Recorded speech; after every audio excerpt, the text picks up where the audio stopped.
Olá, acadêmicas! Estamos iniciando mais um ResearchCast e finalmente eu consegui trazer essa guria aqui para conversar comigo. Foram 4 anos tentando convencer ela e hoje ela aceitou. Camila Rocha, minha querida colega do mestrado. Oi, gente, tudo bem? Prazer estar aqui, estar falando aqui no canal da Acadêmica. Imagina, eu que agradeço o convite finalmente, né? Porque ela trabalha atrás das câmeras, não na frente das câmeras. O meu ambiente natural é atrás das câmeras, não aqui na frente, mas vamos lá, tô tentando. Não, vai dar certo, vai dar certo. Fica tranquilo que vai dar certo. O pessoal aqui é muito bonzinho com a gente, eles vão deixar vários comentários gostando de ti, ninguém vai te xingar, pode ficar tranquilo. Aqui é todo Muito mundo bom. de boa. Conto com vocês. Né? E, gente, eu trouxe a Camila aqui porque é essa mulher aqui que é a pessoa responsável por eu ter aprendido a ler em inglês no mestrado. Lembra quando eu conto aquela história que eu tinha dificuldade de ler artigos em inglês?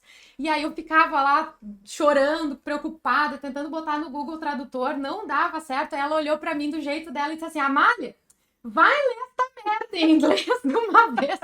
Aí eu comecei, letra por letra, palavra por palavra, a ler, e graças a Camila que eu comecei a ler em inglês, então. E a Camila lia com muita facilidade, e eu ficava assim, nossa, como é que ela consegue ler com tanta facilidade, assim, como é que tu lia com tanta facilidade? Na verdade, eu só dei aquele empurrãozinho, né, Amália, que tu precisava para tomar aquela coragem. Um chute, né? E ler direto aquele artigo em inglês, né? Porque o conhecimento já estava contigo, mas eu dei aquele empurrãozinho que precisava. Não, é quase um chute, mas não, eu sou muito grata, tia, eu não fico chateada, muito pelo contrário. Pessoal, não sou grossa, eu só falo com firmeza, é diferente.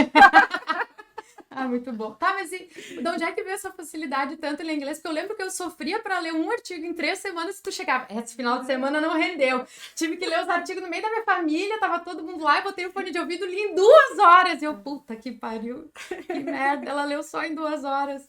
Como é que tu tinha tanta facilidade? Acho que juntou muito o meu perfil de concentração, mas também porque eu vim de um intercâmbio, né, onde eu tive a oportunidade de morar fora, então eu fiquei morando 1 ano fora, exercitei bastante o meu inglês, e querendo ou não, tu exercita muito, né, vocabulário novo, né, tu passa por experiências onde tu aprende mais, talvez, frases, expressões, né, que te ajudam a interpretar de forma mais rápida, porque eu acho que é isso, né, a leitura do artigo em inglês não é só uma questão de saber ou não saber inglês, mas é interpretar aquele contexto, né, ao qual tu tá lendo sobre aquele fenômeno, aquelas variáveis, enfim, dependendo do artigo.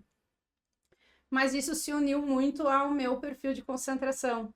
Eu sou uma pessoa que eu sou, não só no mestrado me ajudou muito, mas na minha vida profissional, na minha vida acadêmica, isso sempre eu tive como facilidade, que é o poder de concentração. Então, eu posso estar num ambiente muito cheio de pessoas, com barulho, com várias, né, coisas acontecendo ao meu redor, mas eu consigo colocar um fone de ouvido com uma musiquinha que eu considero estável, então que seja sempre no mesmo ritmo, ou uma música que não tenha picos, né, de som, que não me surpreenda, porque senão chama minha atenção, e isso faz com que eu entre, né, em transe, vamos dizer assim, de concentração, no que a gente chama de hiperfoco, né, e aí eu consigo fazer a leitura.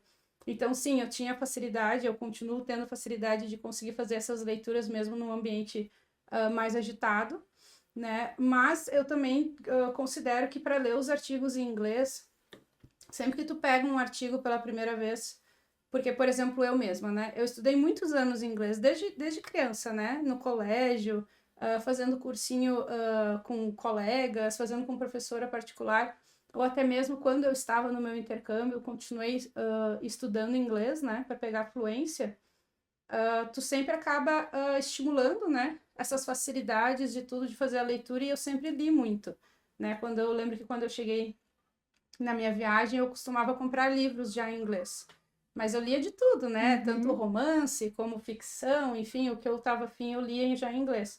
Mas, claro, quando tu pega pela primeira vez um artigo acadêmico, científico, né, e sobre um contexto de estudo e de pesquisa ao qual a gente ainda está se acostumando, ainda está aprendendo, né, porque para quem bem sabe aí que está começando no mestrado ou que vai começar, as nossas primeiras aulas a gente começa a aprender o que é uma variável, né, o que são os fenômenos, quais são as partes de um artigo, tem toda a estruturação do artigo, né, então com certeza, no primeira experiência de leitura, é aquele baque, a gente pensa, ai meu Deus, não consigo sair daqui, vou precisar do Google Tradutor. mas eu acho que como eu também não tinha muita escolha, porque eu precisava organizar minha rotina para que dentro daquele tempo coubesse todos os artigos que eu precisava ler, eu não pude me dar a chance de buscar outras alternativas. Eu só baixei a cabeça e comecei a ler.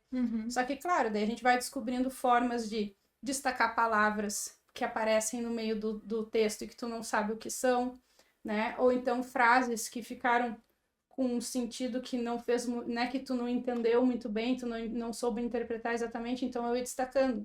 Só que o interessante é que isso se repete. Quando tu vai pro teu segundo, pro terceiro, pro quarto, pro quinto, tu vê que são expressões repetidas, que são vocabulários repetidos. E isso faz com que tu vai pegando prática e vai pegando velocidade. Então, sim, chegou ao ponto de eu conseguir ler, sei lá, nossa carga de leitura naquela época era o quê? 10 artigos por semana. E eu só tinha sexta, sábado e domingo para ler. Então, sim, eu tinha que ler em 2, 3 horas no máximo, senão eu não vencia ler e poder dormir um pouquinho, né? Descansar um pouquinho depois da A gente semana de precisa. trabalho. Legal. E acho que também tu tinha comentado antes nos bastidores, né, que a gente conversou sobre isso, sobre essa questão de ler inglês. Tu tinha comentado também o quanto é importante a gente trocar ideias, porque o que tu comentou ali, que eu acho que vale destacar, e eu falo muito isso, é que ler o original em inglês é diferente de ler o que o tradutor faz. Sim. Porque aí tu não consegue entender o contexto, foi o que você falou, né? Eu até comento muito com o pessoal de um artigo que eles falavam que, quais são as profissões chatas? E eu fiquei, profissões chatas? Aí eu fui olhar, o original era boring em inglês, que não é chato, é tedioso. Sim. Então já é outra interpretação. É verdade. E como é que você fazia, então, para conversar com as outras pessoas sobre o que você tinha lido e o quanto isso te ajudava ou te atrapalhava, enfim? Isso com certeza ajuda. E eu acompanho o teu canal, sei o quanto tu indica isso pro pessoal aqui e eu assino embaixo, gente, porque faz toda a diferença. Porque assim, você faz a leitura, né? Eu fazia a leitura usando muito marca-texto, eu gosto de destacar. E eu gostava de, por exemplo, se eu li um parágrafo do artigo, eu escrevia em uma frase, resumo, o que eu entendi daquele parágrafo, né? Então, meus artigos, até hoje, né, são cheios de anotações, de destaque, post-it, eu sempre for, porque eu tenho uma memória muito fotográfica. Então, às vezes, na hora de uma prova, ou até mesmo de fazer uma escrita, eu posso não lembrar exatamente daquele texto, daquele parágrafo, mas eu lembro que do lado eu escrevi tal coisa. Então, isso faz com que eu lembre muito do contexto, enfim, do conteúdo que eu estava lendo. Mas com certeza me ajudava muito que depois de fazer essa leitura, de fazer esse estudo comigo mesma, um estudo individual, a nossa turma, né, Maria, eu acho que esse foi uma dos grandes pontos positivos que a nossa turma teve no mestrado. A gente era uma turma muito unida e por mais que a gente dedicasse só 15, 20 minutos antes da aula, mas a gente falava sobre as nossas leituras, né? Quem podia, quem tinha disponibilidade, ia um pouquinho mais cedo para aula, ou a gente se encontrava no bar para tomar um café. Só que aí, em vez de falar do, e aí, que filme tu assistiu? Apesar de que a gente nem assistia filme naquela época, dava né? tempo, Não dava né? tempo. Mas em vez de falar da vida e coisa, a gente aproveitava aqueles minutos para discutir sobre o conteúdo do artigo. E com certeza isso muda, porque tu tem uma interpretação, tu debate com o teu colega, tu vê que ele interpretou de uma maneira diferente, né? A gente acaba agregando e debatendo sobre o que a gente leu e chegando num entendimento melhor. E daí, quando a gente chegava na aula para ouvir, né, ou para a gente apresentar no seminário, né, a interpretação, a gente já ia mais bem preparado, mais seguro de que, de fato, o que eu entendi é por esse caminho, né? Ou não, veja bem, a Amália me destacou isso aqui que eu não tinha entendido bem. E daí a gente já comenta sobre aquilo, então a gente se sente mais seguro. Então, com certeza, tu ter colegas predispostos a te ajudar, né? A alguns minutos dedicar para conversar, trocar ideia do que leu, e a gente fazer isso, né, com uma rodada com mais pessoas, com certeza nos ajuda a interpretar melhor o conteúdo e a nos sentir mais seguro, porque no mestrado também é importante tu estar preparado para os seminários, né? Quando tu tá lá na frente apresentando, tu tá mostrando, né, para o professor que tá nos ensinando a matéria, que tu não só domina o conteúdo, mas que tu também tá preparado para no futuro articular uma aula, né, intermediar uma discussão e dar abertura, né, para as pessoas falarem sobre aquilo e também trazerem seus pontos de vista sobre o artigo, né? Perfeito. Então eu acho que a gente foi uma turma muito unida, a gente se ajudou teve muito. Muita sorte, realmente. É verdade. Não, e a gente foi uma turma tão unida que até nas provas a gente se ajudava, se autoajudava, né? Se reunia. E eu tava lembrando aqui da prova aquela de análise qualitativa, que teu resumo correu pra todo mundo. Correu, Né? deve estar correndo até hoje. Eu tenho xerox até hoje, de tudo anotadinho ali, análise de conteúdo da Bardan. E tu sabe que como eu tinha um horário de trabalho, né? Que eu não deixei de trabalhar enquanto eu fiz o mestrado. Eu lembro que você se reuniu muito também durante as tardes, né? Na PUC. E eu só conseguia chegar mais final da tarde, um pouquinho antes da aula. Mas igual já era muito valioso para mim aqueles minutinhos, né? E quando a gente se organizava também para fazer nos finais de semana nossos estudos, né? Que isso é muito importante, né? A gente não deixar de se encontrar para se ajudar, inclusive, nos finais de semana. Mas isso era muito bom. Eu lembro que naquela prova que era para fazer a de análise, né? Análise qualitativa. Análise qualitativa da professora Mayra, exatamente. Eu lembro que quando ela ia explicando na aula e a gente foi lendo o conteúdo, eu sou uma pessoa muito visual, né? Eu trabalho muito com cores, com fluxogramas, com desenhos. Até hoje no trabalho eu sou conhecida como uma pessoa que tudo que me pergunta eu faço um desenho. Porque eu sou muito visual. A maneira como eu faço meu raciocínio, que eu organizo meus pensamentos, vai muito de ser mais ilustrativo. Então eu lembro que quando a professora começou a falar, eu já comecei a pensar em cores, tá? Mas então se é por esse lado da análise é azul, daí por esse lado vai pro verde, vai pro... E daí eu lembro que a gente não só estudou juntos, que a gente fez aquele resumão, porque isso é uma coisa que eu tenho facilidade também, que é o meu jeito, né? O meu perfil, desde criança, desde a escola. Eu tinha mania de sempre fazer um resumo sobre o conteúdo.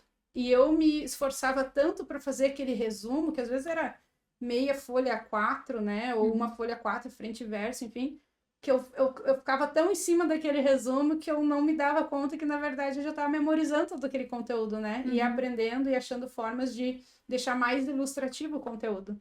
Então, foi muito isso, né? Quando eu estava preparando aquele resumo, que eu fiz sem a intenção de, mas que bom que ajudou todo mundo, né? Que deu o meu resumo, fizeram cópia e todo mundo tinha cópia do meu resumo durante a aula, né? Sim, a gente tinha a cópia do resumo e a gente ainda se esquematizou, se organizou para levar as canetas marcadoras. Aquilo foi muito legal, né? A gente chegou, na aula, e nós éramos o quê? Uns 15 alunos, acho? 12, eu acho. 12 alunos. E daí eu lembro que a gente sentava em U, né? Em meio círculo. E era todo mundo com seus marca-textos coloridinhos, azul, verde, amarelo, roxo, rosa, laranja, tinha todas as cores em cima da mesa e o resumo, né? A professora Mayra deve ter pensado, nossa, que turma é essa que tá toda Clarissa, lembra que ela chegou e disse, por que vocês estão tudo com as canetinhas aí? É verdade, ela que veio aplicar a prova pra gente perguntou. Ela perguntou, por que vocês estão tudo com as canetinhas aí? Nós tudo bonitinho, assim, todo mundo com seu material escolar. Por a gente ser uma turma muito unida, né, a gente foi estudando junto, foi se preparando, e cada vez que a gente tinha uma sacada de uma dica, uma forma de fazer aquele conteúdo de uma maneira mais fácil, né? Sim. A gente já compartilhava com os outros, então a gente trocava muito, né? Então, realmente, foi uma tarde muito diferente, assim, todo mundo preparado igual para a prova, foi muito legal. E foi todo mundo super bem naquela prova, né? Sim, depois a gente foi lá pro Bourbon comer comemorar um doce, porque a gente tava com a cabeça de prova quant e depois a prova quali no mesmo dia. Aquele dia foi puxado, mas foi divertido. Tá, Camila, mas assim, tu não deixou de trabalhar, a Camila...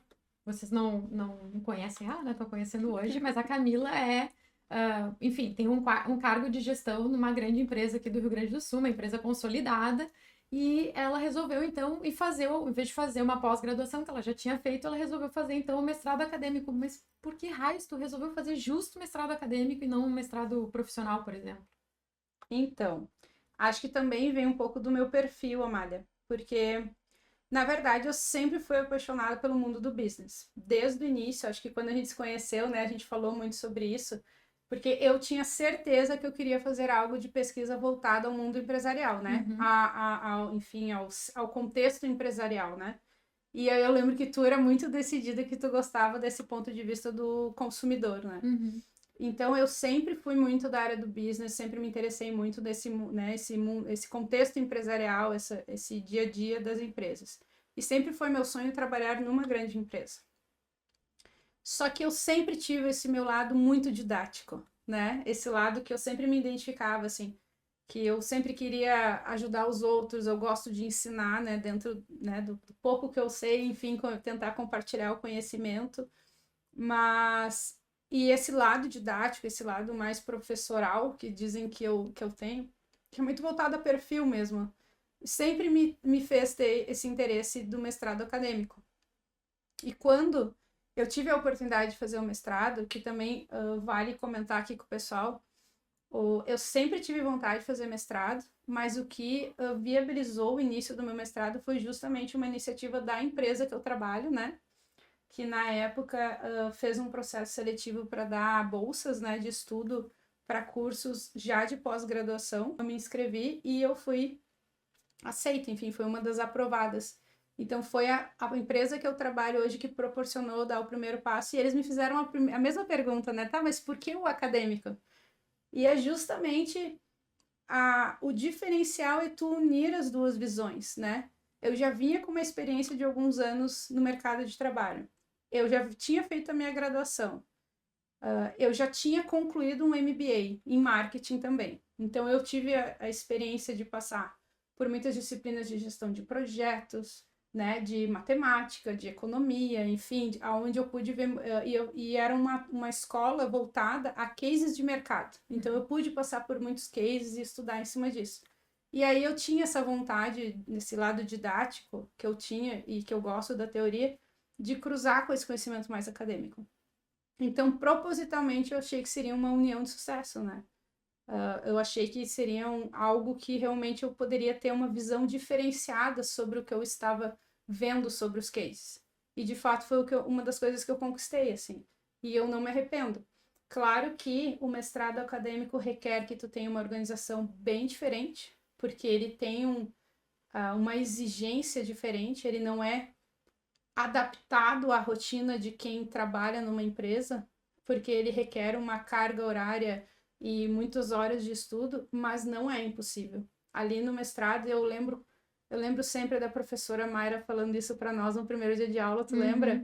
Que ela disse assim: quando tu tem uma coisa que tu precisa que alguém faça para ti, tu vai pedir para alguém que tá com muito tempo livre, ou tu vai pedir para alguém que tá tipo com pouco tempo livre de tanta coisa que faz. E ela diz: sempre prioriza pedir para quem tem muita coisa para fazer, porque essa pessoa desenvolve, né, uma capacidade de conseguir fazer muitas coisas ao mesmo tempo, organizada e cumprindo prazo e tudo mais. Então, o mestrado para mim foi muito esse momento da minha vida, assim, que eu estava fazendo muitas coisas, mas muito bem organizadas, né, para dar conta de fazer tudo. E foi super bom, porque eu acho que não só nas aulas, não só nas leituras, né, na troca da nossa turma, mas meu orientador também, né, a partir do projeto ao qual eu fiz a minha dissertação, me ajudou a mostrar muitas visões sobre gestão de empresa, gestão de produtos, né, e aproveitar oportunidades de mercado. Não tinha me dado conta ainda sobre como é que funcionava isso mercadologicamente, né, já na prática. Então, sim, a teoria contribui muito para quem também vive isso na prática, no seu dia a dia. E até hoje eu faço esses links. Só que, claro, para mim, depois de tantos anos, né, com essa experiência, já é automático.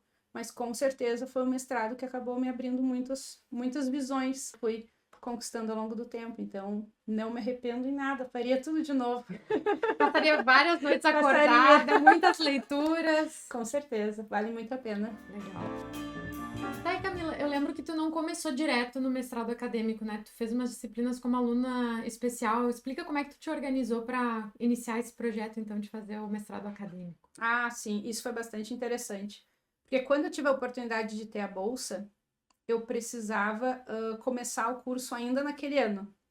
E no mestrado a gente tem que passar pelo processo seletivo, né? Tem que esperar a saída do edital, fazer as provas, ou, né, a seleção de entrevista para ver se tu foi aprovado ou não no curso.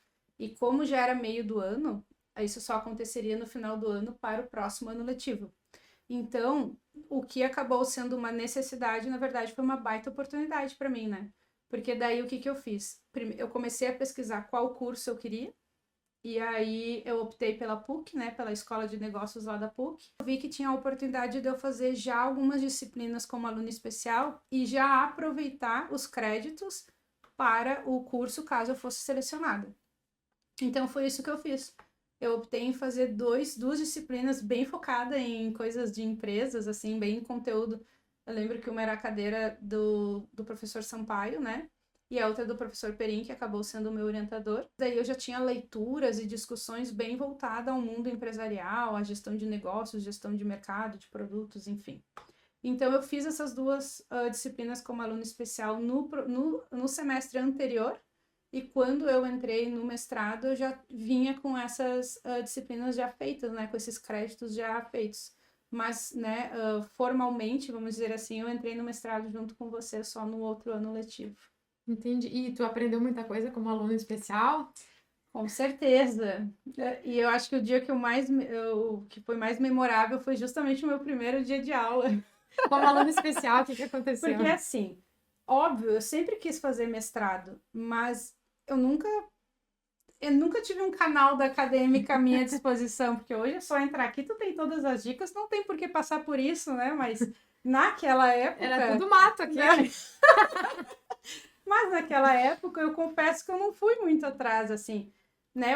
Eu recém tinha terminado o meu MBA em marketing, e vindo desse ritmo de pós-graduação mais focado na prática, vamos dizer assim, engatei o início das cadeiras, das disciplinas como aluno especial.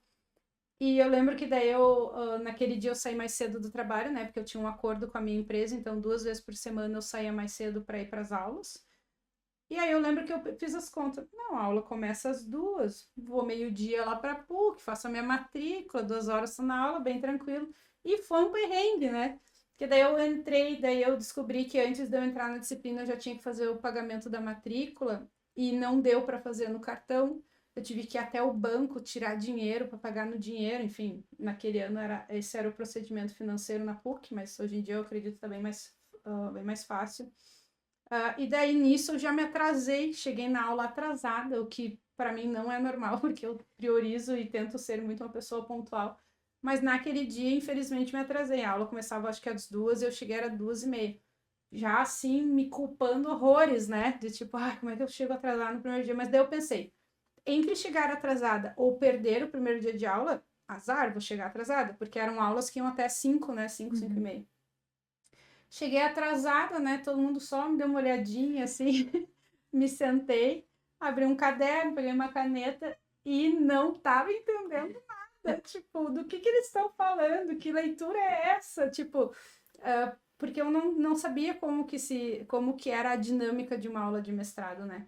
Então, o professor Sampaio, muito querido, como sempre, percebeu que eu estava bem perdida, mas sem querer. E daí ele disse, nós estamos fazendo a leitura deste artigo, que já devia ter sido lido antes da aula, mas está aqui, eu vou deixar minha cópia contigo para tu ir acompanhando. E daí ali já estava o artigo dele, né, também com as anotações dele, acompanhando o restante da aula. E mesmo sem entender exatamente o contexto da discussão, porque eu não tinha lido o artigo, já fui fazendo anotações, né, já fui me acostumando com a dinâmica da aula que ele estava propondo. Mas daí, no final da aula, né, um dos nossos colegas, o Rafael, que foi um anjo para mim aquele dia, com toda a paciência, me procurou no final da aula, perguntou, né, quem eu era, e eu expliquei para ele que eu estava começando aquele dia como aluno especial, porque essa disciplina já é a disciplina do segundo semestre do mestrado. Então, já pega alunos com mais experiências nessa dinâmica de curso, né? Então ele teve toda a paciência do mundo, me explicou onde é que estavam os artigos, como é que funcionava e tudo mais. Mas isso já bastou para eu mudar completamente o meu comportamento, né? E eu jurei para mim mesma, Camila, tu nunca mais vai passar por esse vexame, tu vai se preparar muito bem para as aulas antes de entrar na aula. E dito e feito, né? Na outra semana, quando eu entrei de novo na disciplina do Sampaio, eu já era outra pessoa, já tinha lido tudo, feito resumo e estava preparada para discutir, fazer pergunta, né? E foi bom, porque passando por isso também, eu pude aprender e dar valor, né? Porque a gente, se alguém tivesse dado as dicas antes de tu estar na aula, talvez a gente não desse tanto valor ao tu vivendo aquilo ali, né? E o que foi bom também é porque passando por isso nessa disciplina, quando começou a segunda disciplina que eu também estava, que daí era só na semana posterior, eu já cheguei 100% preparada. Então, assim, acho que foi um dos meus destaques, vamos dizer assim, do mestrado, que daí na outra disciplina, eu não passei por esse perrengue. Já estava tudo preparado. Já cheguei com todos os artigos impressos, lidos, resumos preparados, destaques, perguntas já selecionadas, para entrar na discussão já com alta qualidade. Vai ver, por isso que o professor gostou tanto de ti que quis te orientar. Ah, talvez sim. E o bom também é que cada professor tem um estilo, na verdade, né? É que tem professores que optam em, na primeira aula, explicar mais o contexto das aulas, dizem o que a gente vai ver em cada aula, né? Nós vamos abordar mais o conteúdo A, B, depois C, D, e fala um pouco dos artigos. Eles rapidamente já nos contam um pouco o resumo do artigo, né? E já alinham conosco as expectativas do que eles esperam da nossa parte, né? Uhum. Mas tem professores que não, tem professores que no primeiro dia já tá querendo aprofundar para o conteúdo, então muda muito de professor para professor, né? A gente vai se adaptando. Mas com certeza, chegar preparada para uma aula de mestrado faz toda a diferença, eu recomendo. Camila, eu lembro de uma história acho que era, sei lá, a aula inaugural da outra turma, digamos, dos nossos calouros do mestrado, e aí quem estava falando nessa aula e dando as boas-vindas para os alunos foi o teu orientador na época. Uhum. E aí ele estava falando que os alunos de mestrado, eles têm um problema perrengue chique, como se fala, né? Um problema que não é um problema, que a maior parte dos alunos que entram no mestrado, talvez de administração, não sei se nas outras áreas isso acontece também, mas com o perfil da administração, que acaba sendo um pouco um perfil mais mercadológico, pessoal que concilia atividades. Hoje em dia todo mundo concilia atividades profissionais com as atividades de mestrado e doutorado, mas enfim, ele, do ponto de vista da administração, que é a área que ele atua, ele comentava que a maior parte dos alunos no segundo ano do mestrado tinham a tendência de se dedicar menos às atividades, porque pela visão estratégica que desenvolviam ao fazer o mestrado, eles acabam sendo promovidos no emprego. E foi o que aconteceu contigo, né? Foi promovida no teu cargo, na tua empresa. Ao longo do mestrado. No segundo ano, no início do segundo ano do mestrado, se eu não me engano, né? Uhum. E como é que tu vê isso, então? Eu queria trazer o assunto agora que a gente começou falando de inglês e de relações dentro do mestrado e preparação, para essa parte mais específica que foi o teu perfil. Eu não conciliei as atividades do mestrado com profissionais porque eu tinha bolsa de dedicação exclusiva. Uhum. Mas para ti, com essa visão, conciliando, que eu tenho muitas pessoas que nos seguem, alunos, assinantes do Acadêmica Club, falam, porque eu tenho uma carga horária pesada, de 40, 44 horas semanais e ainda faço mestrado ou faço doutorado. Fala um pouquinho dessa tua visão, da promoção, como é que foi, como é que você conciliava as atividades, como é que você organizava a sua rotina. Claro. Sim, essa oportunidade aconteceu comigo logo no início do segundo ano. Claro que foi uma carreira que eu já vinha construindo dentro da empresa, né? Eu já vinha buscando essa oportunidade, mas eu concordo com o professor Perim.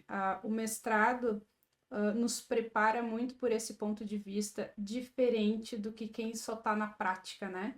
A teoria nos traz muita bagagem, muito repertório de análise mercadológica mesmo, que nos proporciona dar um passo a mais, vamos dizer assim, né? Qualificar a forma como tu enxerga, às vezes, uma oportunidade de negócio ou desenvolvimento de algum produto, que é o meu caso, né? Que eu trabalho nessa parte.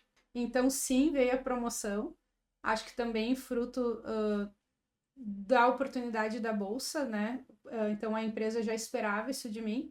E eu acho que eu pude responder à altura como a empresa esperava.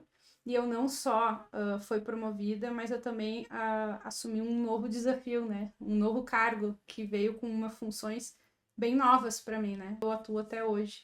Então, sim, foi um ano bastante desafiador o segundo ano.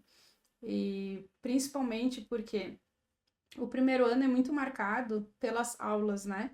Que são as disciplinas que dizem quais as leituras que tu tem que fazer, quais seminários tu tem que se preparar, e a gente acaba se organizando para ir naquela rotina, né, para atender aquela dinâmica. No segundo ano, essa dinâmica passa a ser um pouco menos intensa, porque a gente tem que começar a se voltar para a dissertação. Então é aquele momento que é tu contigo mesma, que tu tem que sentar e escrever. Ler e escrever, ler e escrever. E com certeza, né, a gente acaba tendo, quando tu tem outras atividades em paralelo, tu acaba tendo que escolher tua prioridade naquele momento. E sim, a gente acaba perdendo um pouco o ritmo. Então, eu acho isso bem normal, isso aconteceu comigo. Mas eu acho que eu consegui também, muito pelo auxílio do meu orientador, né? Mas eu consegui também dar uma equilibrada e continuar fazendo as minhas atividades profissionais, equilibrando com meus compromissos no mestrado. de fazer minhas entregas, enfim, desenvolver minha escrita também ao longo do ano.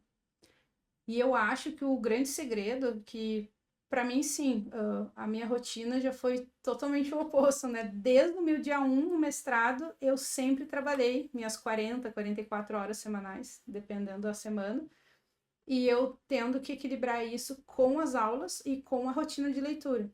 Então, assim, são escolhas, né? Para quem já está no mestrado ou está pensando em fazer mestrado, é uma grande escolha que tu tem que fazer, porque não dá para fazer tudo ao mesmo tempo, porque eu, pelo menos, encaro que se eu assumo um compromisso, eu vou fazer esse compromisso com qualidade. Então, se é para fazer de qualquer jeito, então nem pega isso, nem assume, vai fazer outra coisa. Porque o legal do mundo acadêmico é que tem cursos de todos os estilos, né? A gente tem ótimas opções de cursos e enfim, de escolas, são muito mais fáceis da gente se adaptar e adaptar a nossa rotina, né? Mas o mestrado acadêmico é uma escolha. Então, sim, tu vai abrir mão de algumas coisas para dar conta e fazer com qualidade, porque a gente tem que extrair tudo que a gente puder dali, né? Que são ambientes muito qualificados de discussão, de conteúdo. Tem que mergulhar, tu tem que entrar intensamente, tem que viver aquilo cada dia, para a gente usufruir daquela experiência, aquela oportunidade que a gente está tendo. Então, eu fiz escolhas. Eu tinha uma rotina que, sim, eu trabalhava de segunda a sexta-feira. A minha empresa me liberava em torno de 2 vezes por semana, um pouquinho mais cedo no horário. Ela entendia que eu estava indo fazer um curso que também vai agregar, né, no meu dia a dia do trabalho. E cá estou, fiz 10 anos de empresa, agora estou na liderança da empresa, né, numa posição de liderança, então isso tudo é resposta da própria empresa, né, pelo meu interesse, pelo conhecimento. E eu dedicava da minha sexta-feira até o domingo para fazer as minhas leituras e me preparar para as aulas, né? Então, assim, vida social, fazer passeios, visitar as pessoas, né, curtir com os amigos, não é que a gente não faz, mas tu faz muito menos por um tempo ali que tu precisa se dedicar às leituras. Então, eu até tinha um combinado, assim, né, na minha casa, que eu morava sozinha já na época, mas às vezes nos finais de semana eu ia para casa dos meus pais. E eles entendiam, né? Seja os meus pais ou quem estivesse na casa dos meus pais, que na hora que eu disse, pessoal, ó, tô indo pro meu quarto fazer leitura, as pessoas não me interrompiam. Elas respeitavam que eu tava ali no meu momento de leitura, né? Que legal. E eu tinha uma dinâmica que foi como eu... porque assim, a gente vai testando, né? Tu vai testando várias formas. Eu lembro que teve... Não lembro quem foi, mas eu tive pessoas que eu conversei na época que faziam mestrado e que diziam assim, eu funciono muito de noite. Eu tiro 1 ou 2 horas por dia, onde eu sento com o meu computador e eu faço tipo 1 hora de leitura ou eu faço 1 hora de escrita todo dia, disciplinado, de segunda a segunda, aquela 1 hora era para aquilo. Eu não consegui, porque o tempo que eu levo até de fato entrar no meu hiperfoco, né, e me concentrar e começar a vir as minhas ideias para eu começar a escrever ou até mesmo a pegar no tranco, vamos dizer assim, da leitura para ser uma leitura fluida, essa 1 hora não rendia para mim. Pelo contrário, toda minha preparação para esse momento acabava levando tanto tempo que eu não conseguia, né, não rendia, eu não sentia que eu rendia em 1 hora. Então, para mim foi o contrário. Eu optei de segunda a quinta-feira, eu só ia nas aulas. O meu compromisso era estar na PUC, no horário, participar das aulas, fazer minhas anotações, ir na biblioteca, buscar as leituras, né, e encontrar vocês mais cedo para a gente fazer as nossas discussões, mas eu não lia e não escrevia. O meu momento de trabalho era de sexta a domingo. Então, sexta-feira eu chegava do trabalho, jantava, tomava um banho, dava uma relaxada e ali por volta de 9, 10 da noite eu começava a ler. E eu entrava madrugada lendo artigos. Aí eu dormia até o outro dia, vamos dizer, final da manhã ou perto do meio-dia, almoçava, mesma coisa, almoçava, dava uma descansada, tomava um banho, porque é importante essa coisa de tomar um banho, relaxar, né? E aí entrava de novo em hiperfoco de leitura. Então, eu sou uma pessoa que até hoje eu tenho facilidade de ler por muitas horas. E eu notava que assim eu rendia. Então, eu conseguia ler 2, 3 artigos, um atrás do outro, durante 6, 7, 8 horas de leitura. Claro, tendo os meus pequenos prazeres, né? pedacinho de chocolate, um cafezinho, então tudo ajuda, né? Ou até mesmo um energético para quem gosta, né? Sim. Para dar aquele volume. Então, assim era como eu me organizava. De segunda a quinta, eu ia nas aulas. Sexta, sábado e domingo eram os meus dias de dedicação de leitura. E tudo isso equilibrado com o meu trabalho. Uhum. Então, sim, em paralelo eu tinha os meus projetos com data de entrega, eu tinha que fazer pesquisa no trabalho, eu tinha que preparar apresentações, eu tinha que ir em reuniões com clientes, né, reuniões semanais de equipe, aos quais eu participava. Então, eu tinha a minha agenda de compromissos no trabalho e eu tinha minha agenda de compromissos no mestrado. E assim era a forma eu consegui me dedicar e me organizar. E eu fui levando assim até o último dia do mestrado. E deu tudo certo, E deu conseguiu se tudo formar. certo. Cá estou, sobrevivi. E então, assim, já para ir para o nosso encerramento, porque, né, o papo tá tão bom, mas a gente precisa finalizar, até porque tu tem outros compromissos, né? Mas o que tu vê, assim, tu comentou um pouquinho, mas queria que tu te aprofundasse um pouco mais, principalmente para as pessoas que estão nos assistindo, que conciliam atividades do trabalho com as atividades do mestrado e doutorado. O que tu vê de ganhos, de benefícios na tua carreira ao investir o teu tempo, né? Não necessariamente dinheiro, porque tu teve a oportunidade de ter a bolsa em parceria com a tua empresa, mas de dedicação, de tempo, até de arrancar cabelos, né? Para poder fazer o mestrado acadêmico, o que tu vê isso de retorno em relação à tua carreira profissional, mercadológica hoje? Eu já comentei um pouco sobre a gente ter as diferentes visões dos contextos, né? Porque tu estar na prática, tu vivenciar cases lá na empresa que eu trabalho, eu tenho a oportunidade de participar de projetos início, meio e fim, que se tornam cases de mercado, né? Então, tu não só conhecer cases, mas tu poder estar dentro de, né, vivenciando aqueles cases, fazendo acontecer junto. E claro, lendo, acompanhando colegas de mercado, que é muito, isso é a prática, né? E colocando a mão na massa mesmo para a gente aprender, né? Mas eu acho que o mestrado, a partir de toda a teoria, da dinâmica de estudo, das discussões em profundidade, ela te traz um contexto de entendimento que, para mim, eu acho que o grande benefício são as conexões que eu consigo fazer hoje. Eu acho que a gente faz conexões inusitadas, que talvez tu não tinha se dado, a gente não se dá conta no dia a dia, né? E o que é fazer conexões? É tu poder olhar para uma situação, fazer diferentes conexões de por que aquilo está acontecendo e, consequentemente, tu vê mais formas de resolver aquilo ali. Então, tu enxerga muito mais formas de como solucionar, por quais caminhos ir, né? Ou de ver, enxergar pelo outro lado da moeda, vamos dizer assim. De várias perspectivas, Exato, né? Aquele mesmo exatamente. problema. Né? A gente comenta muito lá no trabalho do tipo assim, tá, se tu tem aquela situação, tu tá entendendo aquele contexto, fazendo conexões com todo o teu repertório, toda a tua bagagem, porque isso é o que diferencia um profissional hoje. Porque, assim, estudar, fazer leituras, ser curioso, né? Eu acho, assim, que é fundamental para um grande profissional hoje em dia, né? A curiosidade nos move, nos leva para frente, sabe? E aí tu conseguir fazer essas conexões a partir desse repertório que a tua curiosidade proporciona, faz com que tu faz muito mais links de soluções, de pensar diferente. O clique, né, que os tantos publicitários dizem assim, né, que do nada vem o clique da ideia e tal. Mas não é o clique. O insight, na verdade, é a tua capacidade de usar o teu repertório para fazer uma conexão diferente, uma interpretação diferente e enxergar uma solução que ali não tá tão assim clara na tua frente, mas o teu repertório te levou para isso. Então eu acredito muito nisso. Eu acho que, com certeza, eu já fiz vários cursos, até depois do mestrado. Eu acabei agora fazendo mais cursos executivos, são cursos intensivos, né, de bem práticos, né, em outras universidades e outras escolas. Eles ajudam também nesse repertório, mas com certeza a robustez da bagagem que o mestrado me deu foi o curso mais completo e o curso mais em profundidade que eu tive. E até hoje eu faço essas conexões, né? De eu conseguir enxergar fenômenos ou coisas que estão acontecendo que tem uma teoria que explica o porquê daquilo ali.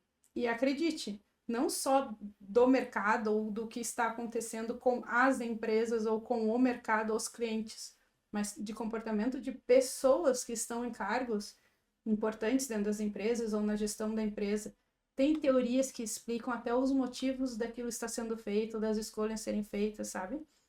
Então, eu acho de alto valor isso para mim, eu valorizo muito. E eu sempre compartilho isso muito com o meu time, né? De esse repertório que a gente tem que buscar. É isso que vai nos diferenciar no mercado. E o mestrado acadêmico, com certeza, me proporcionou muito ter esse repertório que ajuda hoje em dia nessas conexões. Então, eu sou muito grata aí. Foram 2 anos bastante complexos, mas que valeu muito a pena. Né? Ai, Camila, adorei conversar contigo de verdade. Imagina. Eu queria muito te trazer aqui, porque eu sempre falo da história lá do inglês e a Camila, Malha, vai ler essa M em inglês. Sempre lembro de ti quando eu vou ler um artigo em inglês e eu acho que o papo foi muito legal, tanto pela parte do inglês, que as pessoas têm tanto medo, eu acho que desmistifica um pouco, tem que encarar. Né?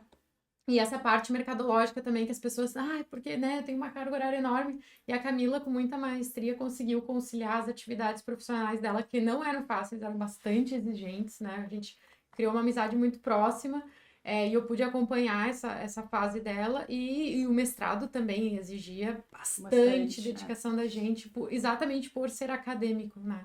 Eu acho que você conseguiu conciliar essas atividades assim com muita maestria e conseguiu se formar no mestrado. Muito e tá obrigada. aí com muito sucesso na vida profissional, né? Quando eu crescer, eu quero ser que nem tu. Parece. Eu sempre brinco. Mas, pessoas, muito obrigada pela audiência de vocês. Espero que vocês tenham gostado desse bate-papo. Se você não é inscrito no nosso canal, já clica aqui embaixo, se inscreve e já marca a sinetinha para poder receber notificações de quando tem vídeo novo por aqui ou de quando a gente está ao vivo. E aproveita e dá uma olhadinha na descrição desse vídeo. A gente sempre deixa alguns links de materiais que podem te ajudar nessa pesquisa. E esse vídeo, muito em breve, vai estar disponível nas principais plataformas de podcast. Muito obrigada e até a próxima. Tchau, gente. Beijão.